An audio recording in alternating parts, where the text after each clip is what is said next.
Today we're continuing to read the brothers Karamazov. Alyosha noticed that many, almost all, went in to the elder for the first time with apprehension and uneasiness, but came out with bright and happy faces. Alyosha was particularly struck by the fact that Father Zosima was not at all stern. On the contrary, he was always almost gay. The monks used to say that he was more drawn to those who were more sinful, and the greater the sinner, the more he loved him. There were, no doubt, up to the end of his life, among the monks, some who hated and envied him. But they were few in number, and they were silent, though among them were some of great dignity in the monastery. One, for instance, of the older monks, distinguished for a strict keeping of fasts and vows of silence. But the majority were on Father Zosima's side, and very many of them loved him with all their hearts, warmly and sincerely. Some were almost fanatically devoted to him, and declared, though not quite aloud, that he was a saint, that there could be no doubt of it, and seeing that his end was near, they anticipated miracles and great glory to the monastery in the immediate future from his relics. Alyosha had unquestioning faith in the miraculous power of the elder, just as he had unquestioning faith in the story of the coffin that flew out of the church. He saw many who came with sick children or relatives, and besought the elder to lay hands on them and to pray over them, return shortly after, some the next day, and falling in tears at the elder's feet, thank him for healing their sick.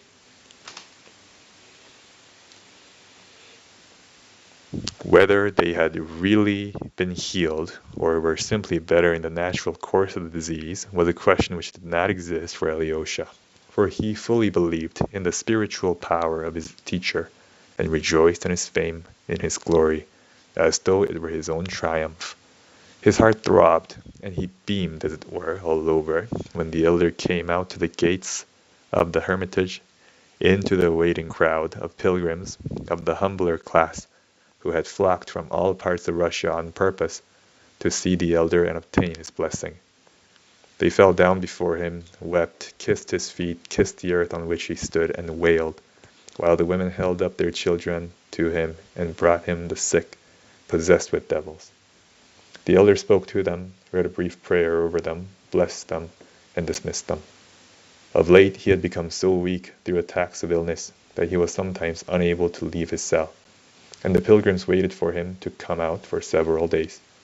Alyosha did not wonder why they loved him so, why they fell down before him and wept with emotion merely at seeing his face.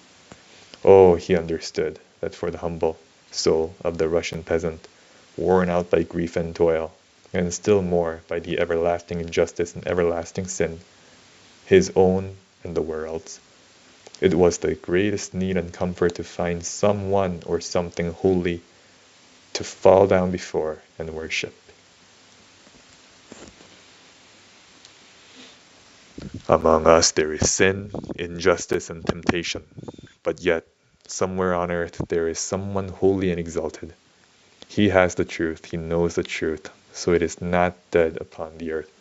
So it will come one day to us too, and rule over all the earth according to the promise. Alyosha knew that this was just how the people felt and even reasoned.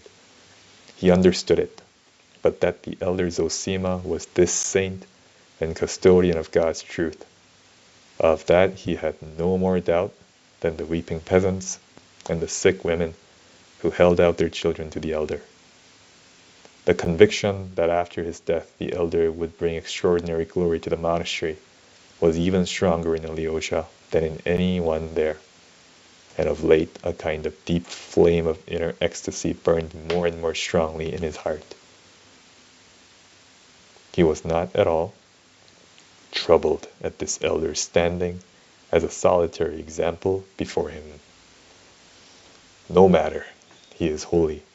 He carries in his heart the secret of renewal for all, that power which will at last establish truth on the earth, and all men will be holy and love one another, and there will be no more rich nor poor, no exalted nor humbled, but all will be as the children of God, and the true kingdom of Christ will come, That was the dream in Alyosha's heart.